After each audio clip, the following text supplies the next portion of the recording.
Hello everyone, in this video I will show you how to allow or don't allow do not disturb permission in Samsung Galaxy S24 Ultra. So before starting the video, don't forget to subscribe the channel and also press the bell icon. So first of all, open settings. Now in settings, scroll down and here click on apps.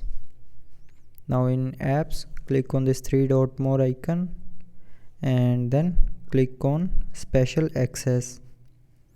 Now here in special access, click on do not disturb permission, and from here you can allow or don't allow apps to use the do not disturb permissions.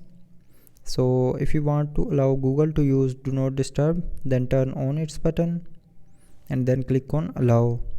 Now Google is allowed to use the do not disturb permission, and if you don't want to allow Google to use do not disturb, then tap on its button to turn it back off.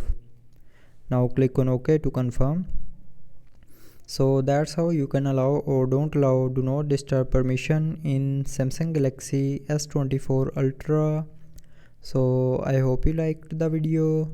Thanks for watching.